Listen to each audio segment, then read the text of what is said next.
Namaskar, good morning. Today, humanity faces perhaps the trial of its time as COVID-19 grips the world with its deadly embrace. Everywhere, as also in India, the mission is to do whatever it takes to prevent the epidemiological curve from steepening any further. In this kind of an environment, the Reserve Bank of India has been very proactive and has been monitoring the situation very closely. The evolving situation is being monitored very closely, and you would have noticed that from time to time, almost every second day or third day, the Reserve Bank is coming out with certain announcements. Now, in this kind of environment, I thought it was necessary that I speak to a wider audience and convey the resolve of the Reserve Bank of India, our approach and how we are going forward. Today, I propose to make certain announcements, and the statement is a bit long, as I said last time, because I have tried to make it as self-explanatory as possible, and so that there is adequate clarity, and since we are not able to hold a press conference, the meaning and the details are conveyed to the maximum extent possible. So, as I just said, everywhere, as also in India, the mission is to do whatever it takes to prevent the epidemiological curve from steepening any further. Human spirit is ignited by the resolve to overcome the pandemic. It is during our darkest moments that we must focus on the light. As Mahatma Gandhi said in his famous address at Kingsley Hall, London, in October 1931, and I quote Mahatma Gandhi, "In the midst of death, life persists. In the midst of untruth, truth persists. In the midst of darkness, light persists." Before I begin, I wish to place on record our gratitude to all the functionaries and personnel in the government, the private sector, banks and other financial institutions who risk their lives on a daily basis by going to work or by working from home to fight the pandemic by keeping essential services fully operational.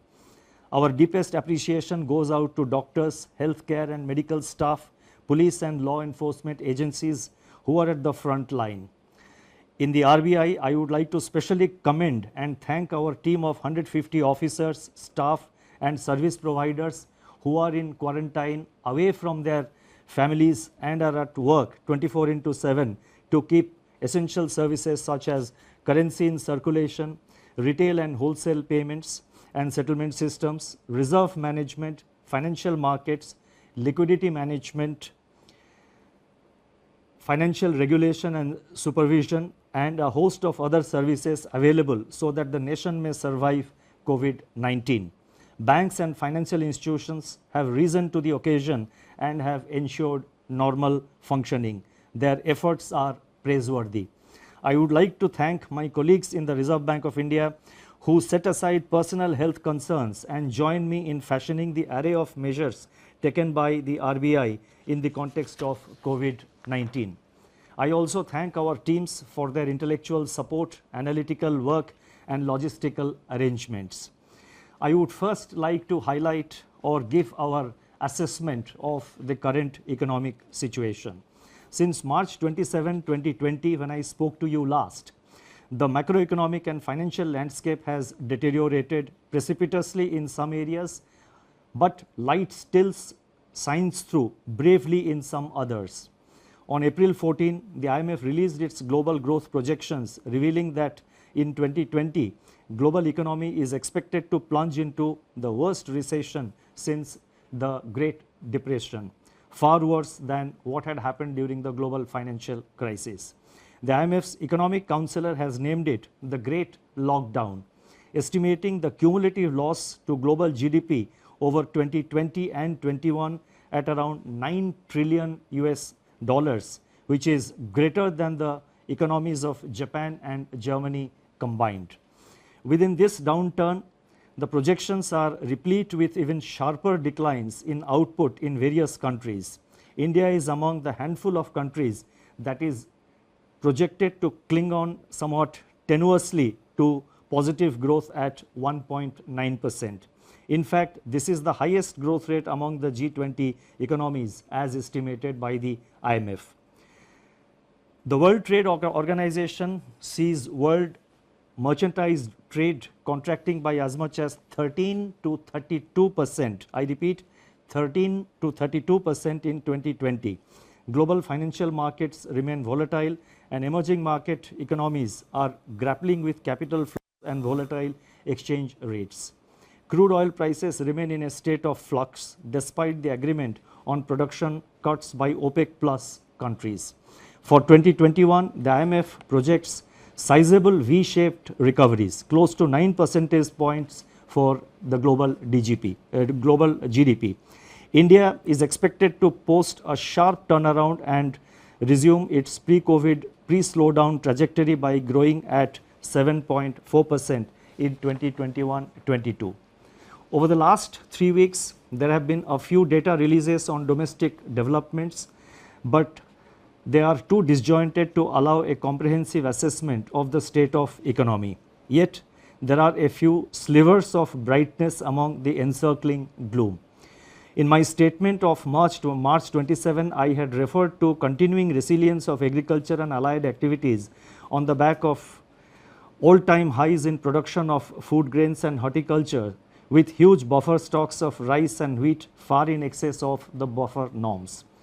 By April 10, pre-monsoon kharif sowing had begun strongly, with acres of paddy, which as you know is the principal kharif crop, up by 37% in comparison with the last season, that is in comparison with the kharif of 2019.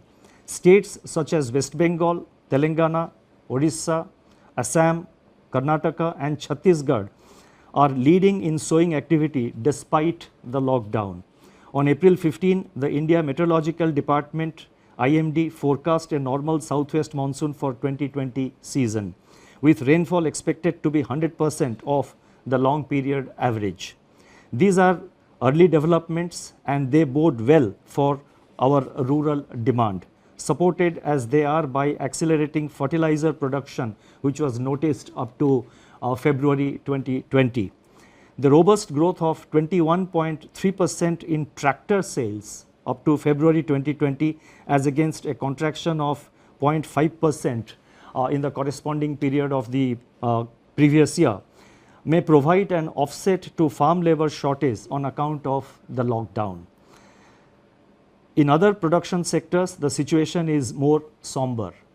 On April 9, the index of industrial production for February was released, showing that industrial output accelerated to its highest rate in 7 months. The impact of COVID-19 is not yet captured in these prints. So therefore, there is no reason to get misled by the IIP data which was released up to February, because the impact of COVID-19 comes thereafter. More tellingly, however, the revival in electricity generation, a coincident indicator of demand that had commenced from January 2020, has been halted by a sharp fall in daily demand in the range of 25 to 30% after the lockdown announcement on March 25th. Automobile production and sales, port freight traffic declined sharply in March, as recently released data indicates. The Manufacturing Purchasing Managers Index, that is PMI, for March 2020, which was released on April 2, was the lowest in last 4 months. Notably, suppliers' delivery time lengthened for the first time in 5 months, indicating supply disruptions. The April 6 release showed that services PMI declined into contraction in March 2020, pulled down by a sharp downturn in export business, new domestic orders and employment. In the external sector, the contraction in exports in March 2020 at minus 34.6% has turned out to be much more severe than during the global financial crisis.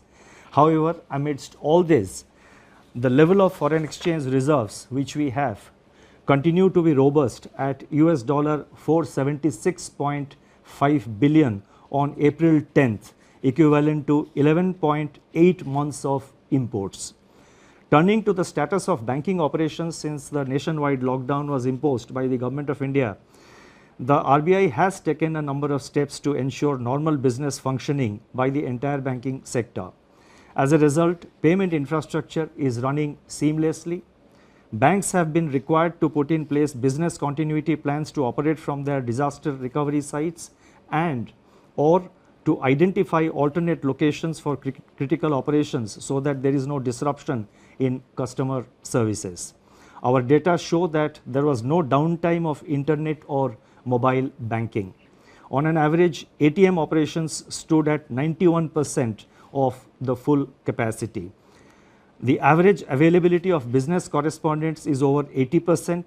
Regional offices of RBI have supplied fresh currency of rupees 1,20,000 crores from March 1 till April 14th to currency chests across the country to meet increased demand for currency in the wake of COVID-19 pandemic.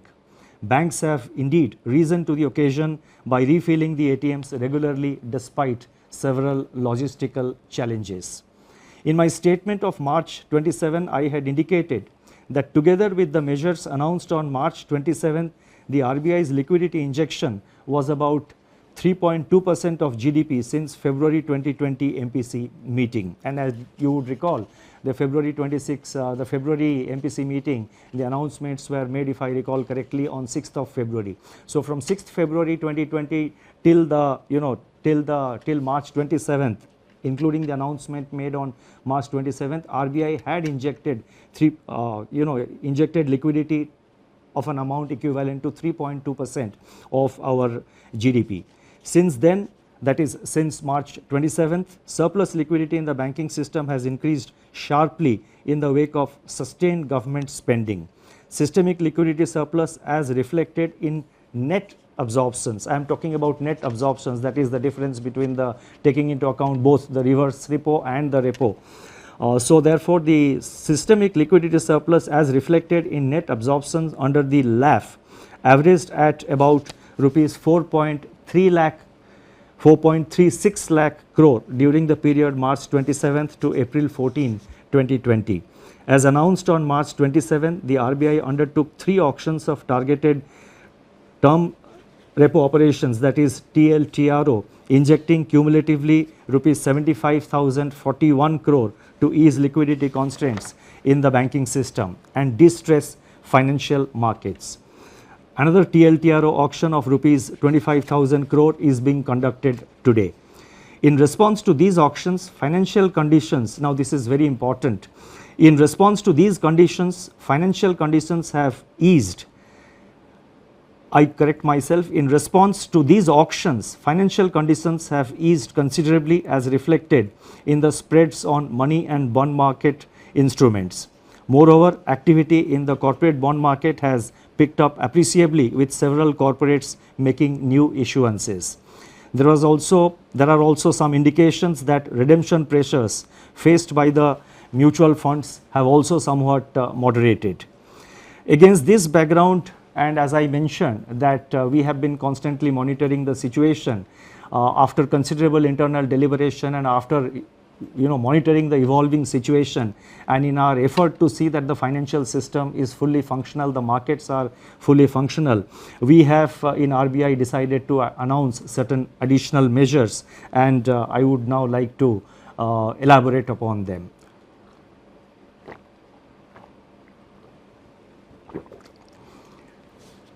Against this backdrop and based on our continuing assessment of the macroeconomic situation and financial market conditions, we propose to take further measures with the following objectives. 1.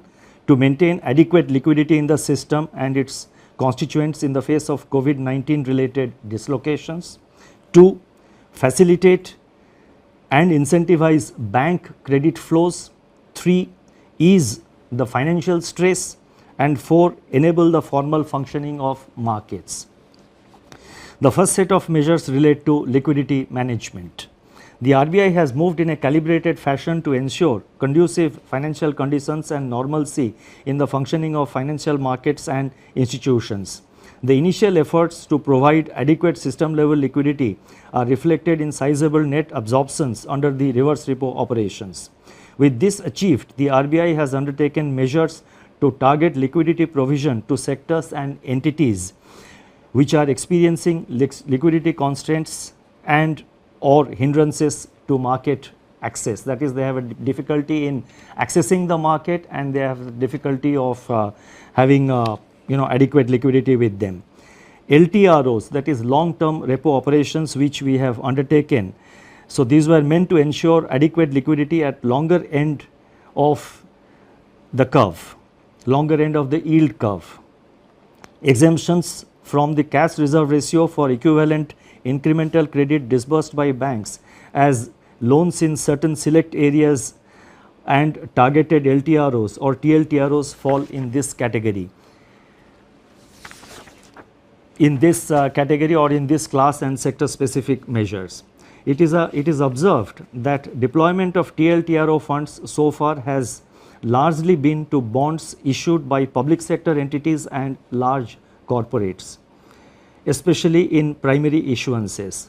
The disruptions caused by COVID-19 have, however, more severely impacted small and mid-sized corporates, including NBFCs and MFIs, in terms of their access to liquidity. So we have therefore decided to undertake what we call TLTRO operations 2, that is TLTRO 2.0. Accordingly, it has been decided to conduct targeted long-term repo operations TLTRO 2.0 for an aggregate amount of rupees 50,000 crore to begin with. Please mark my words, rupees 50,000 crore to begin with in tranches of appropriate sizes. Based on our assessment of the evolving situation and based on the pattern of utilization of this 50,000 crore by the market and in the market, it is always open for RBI to step up this amount beyond 50,000 crores as per requirement or as may be necessary to see that various segments of the market, various segments of the the MFIs, the NBFCs and other institutions, in terms of liquidity, they remain well lubricated. The funds availed by the banks under TLTRO 2.0 should be invested in investment grade bonds, commercial paper and non-convertible debentures of NBFCs, with at least 50% of the total amount availed going to small and mid-sized NBFCs and MFIs. So therefore, the emphasis will be to see that there is adequate flow to the mid-size and the small NBFCs as well as to the MFIs. The guidelines in this regard will spell out the relevant details. These investments have to be made within 1 month of the availment of liquidity from RBI, as in the case of the earlier TLTRO auctions which have been conducted so far. Investments made by banks under this facility will be classified as held to maturity HTM even in excess of 25% of total investment permitted to be included in HTM portfolio. Exposures under this facility are also not to be reckoned under the large exposure framework, and the notification for TLTRO 2.0 auction will be issued today. The next announcement relates to refinancing facilities for all India financial institutions like NABARD, SIDBI and the National Housing Bank. All India financial institutions such as NABARD, SIDBI and National Housing Bank play an important role in meeting the long-term funding requirements of agriculture and the rural sector, small industries, housing finance companies, MFIs and NBFCs. These All India financial institutions normally raise resources from the market through specified instruments which are allowed by the Reserve Bank of India, in addition to, of course, relying on their own resources. In view of the tightening of financial conditions in the wake of COVID-19 pandemic, these institutions are today facing difficulties in raising resources from the market. Accordingly, it has been decided to provide special refinance facilities for a total amount of rupees 50,000 crores to NABARD, SIDBI and NHB to enable them to meet sectoral credit needs. This will comprise of rupees 25,000 crore to NABARD for refinancing regional rural banks, that is RRBs and cooperative banks and microfinancial institutions. Rupees 15,000 crore will flow to SIDBI for on lending and refinancing, and as you know, SIDBI will be lending this money to by way of providing refinance to scheduled commercial banks as well as to other financial entities, NBFCs, MFIs, etc., who sanction loans to the MSME segment of the economy. And NHB will be allotted rupees 10,000 crore for supporting housing finance companies, HFCs. Now these amounts which I announced, that is totally 50,000 crore, of which 25,000 crore goes to NABARD, 15,000 crore goes to SIDBI, and 10,000 crore goes to NHB. These amounts have been determined and decided in consultation with these institutions. Should there be additional requirement by these institutions, and again depending on and based on the actual utilization of resources provided, funds provided by the liquidity provided by the RBI, if there is a further requirement, the RBI will assess the situation, review it, and take further measures to step up this level of liquidity support. Advances under this facility will be charged at RBI's policy repo rate at the time of availment. So these institutions get it today as per the repo rate, which is 4.4%. So therefore this will enable these institutions to provide the refinance at an affordable rate, at a reasonable rate, when they extend this money to various lending institutions. The next announcement, and this is very important, relates to the LAF, Liquidity Adjustment Facility, and this relates to fixed rate reverse repo rate, that is the reverse repo rate. As I have mentioned earlier, the surplus liquidity in the banking system has risen significantly in the wake of government spending and the various liquidity enhancing measures undertaken by the RBI. On April 15, the amount observed under reverse repo operations was 6.9 lakh crore. Earlier what I had given about the system liquidity, that was net, that is the difference between the repo and the reverse repo. What I am now saying is one way of flow at the end of every day, how much flows from the system into the RBI through the reverse repo window. That has been in the order of on April 15th, the RBI absorbed rupees 6.9 lakh crore through the reverse repo window. So that much of surplus was available with the system. Now in order to encourage the banks to deploy these surplus funds in investments and loans in productive sectors of the economy, it has been decided to reduce the fixed rate reverse repo rate under the liquidity adjustment facility by 25 basis points from 4% to 3.75% with immediate effect. So I repeat, the reverse repo rate is being reduced by 25 basis points from 4% to 3.75%. The policy repo rate, however, remains unchanged at 4.4% because that is a matter which is decided by the MPC, and also the marginal standing facility rate and bank rate, they also remain unchanged at 4.65%. The next announcement relates to ways and means advances for states. On 1st April 2020, RBI had announced an increase in the ways and means advances limit, WMA limit of states by 30%. It has now been decided to increase the WMA limit of states by 60%, by 60% over and above the level as on March 31st, 2020 to provide greater comfort to the states for undertaking COVID containment and mitigation efforts, and also to plan their market borrowing programs better. This we expect will help the states not to bunch up their borrowing program in the early part of the year, but to space it appropriately as per their requirement. The increased limit will be available, that is this increased limit of WMA up to by 60%. This facility will be available till September 30th, 2020. The next set of measures are related to regulatory measures.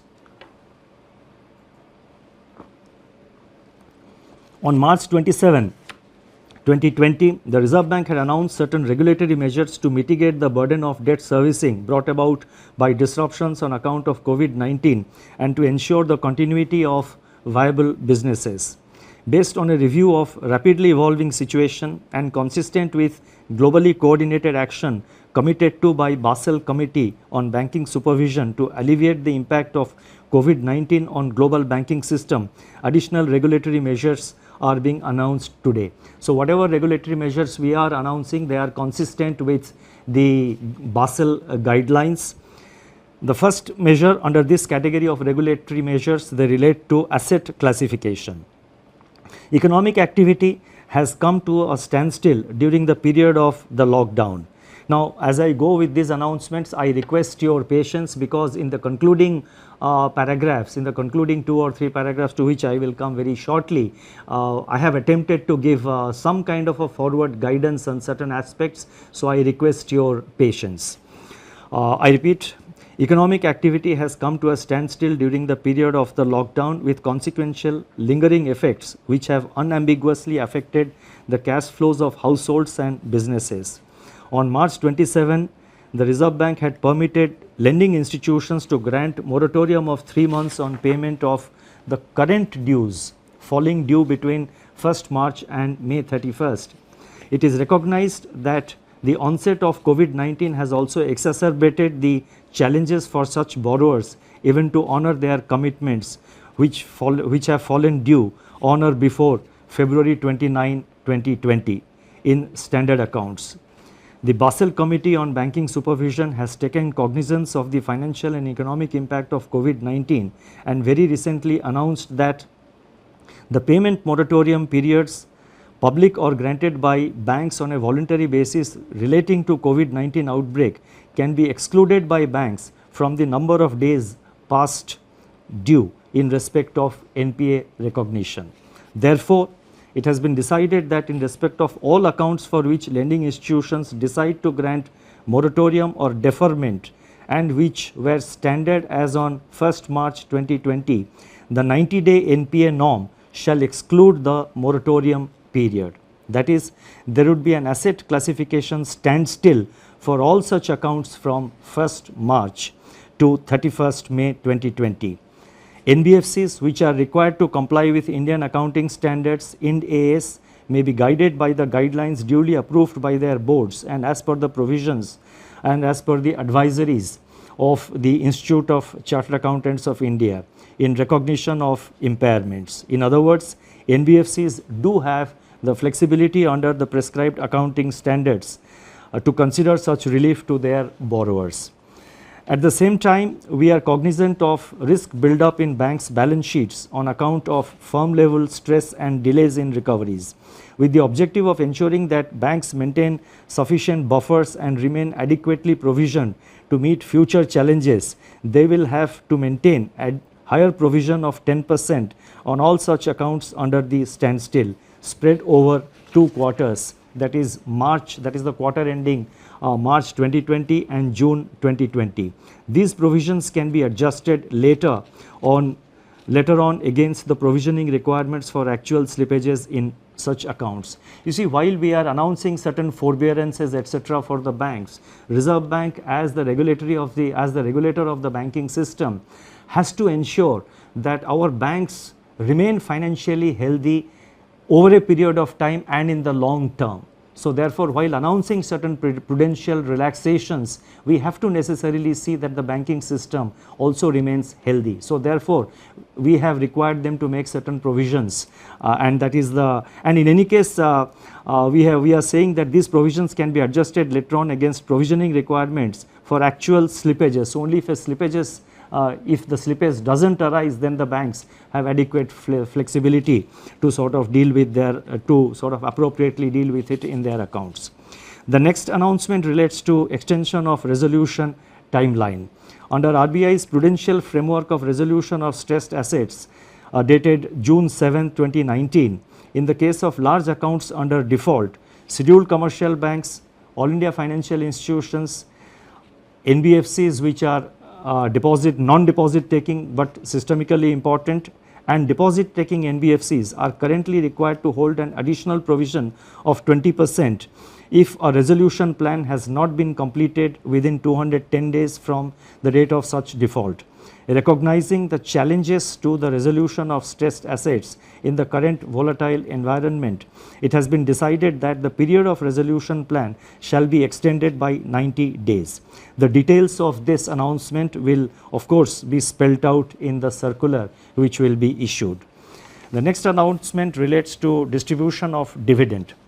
It is imperative that banks conserve capital to retain their capacity to support the economy and absorb losses in an environment of heightened uncertainty. It has therefore been decided that in view of the COVID-19 related economic shock, scheduled commercial banks and cooperative banks shall not make any further dividend payouts from profits pertaining to the financial year ended 31st March 2020 until further instructions. This restriction shall, however, be reviewed on the basis of the financial position of banks for the quarter ending September 30, 2020. The next announcement relates to LCR, liquidity coverage ratio. The Reserve Bank, and this is this is a norm which has been prescribed for the banks, as you would know. Reserve Bank has been proactively taking measures to address systemic liquidity issues through a slew of monetary and market operations. In order to ease the liquidity position at the level of individual institutions, the LCR requirement for scheduled commercial banks is, we have now decided that the LCR requirement of scheduled commercial banks will be brought down from, it is being brought down from 100% to 80% with immediate effect. I repeat, LCR requirement is being brought down from 100% to 80% with immediate effect. The requirement shall be gradually, however, restored back in two phases, 90% by 1st October 2020 and 100% by 1st April 2021. The next announcement relates to NBFC loans to commercial real estate projects. In terms of extant guidelines for banks, the date for commencement of commercial operations, DCCO, in respect of loans to commercial real estate projects delayed for reasons beyond the control of promoters can be extended by additional 1 year over and above the 1 year extension permitted in the normal course without treating the same as restructuring. And restructuring, as you know, would obviously have implications for asset classification. It has now been decided to extend a similar treatment to loans given by NBFCs to commercial real estate. This will provide relief to NBFCs as well as to the real estate sector. Now, before I go to the concluding remarks, let me mention that the RBI, as I mentioned earlier, is monitoring the situation very closely. We are very vigilant about the developments, and whenever required, we will make necessary announcements. And so therefore, this is not the last of the announcements that we are announcing today to deal with the situation. As the situation warrants, we will be announcing new measures to deal with the challenges. Our effort is always to remain proactive and also to respond to the emerging challenges. Now, let me now move to the concluding portion of my remarks. In conclusion, I would like to review recent developments relating to inflation and the outlook without infringing in any way the mandate of the Monetary Policy Committee. The press release of National Statistics Office NSO on April 13, 2020 showed that CPI inflation for March 2020 declined by 70 basis points to 5.9%. This is, however, based on data gathered up to 19th March. The data showed a softening of food inflation by around 160 basis points on account of the easing of prices of vegetables, eggs, meat, fish, pulses, etc. In other categories of CPI inflation, pressures remained firm.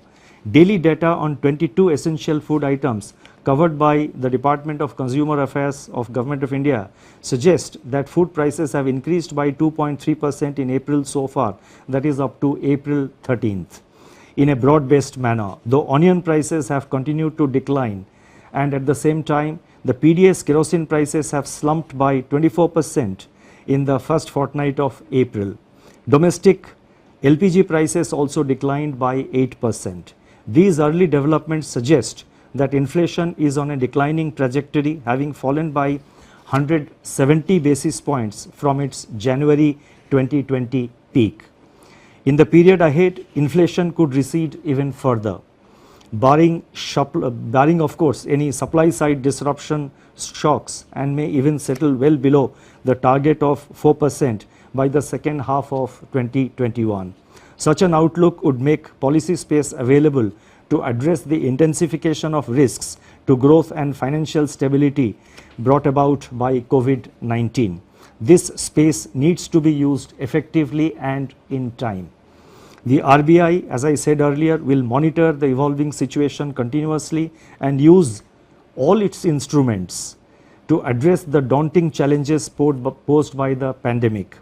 The overarching objective is to keep the financial system and financial markets sound, liquid and smoothly functioning so that finance keeps flowing to all stakeholders, especially the vulnerable and the disadvantaged.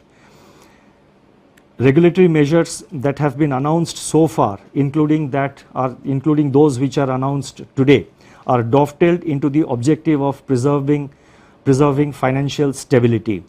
Although social distancing separates us, we stand united and resolute. Eventually, we are confident that we shall cure and we shall endure. Thank you very much.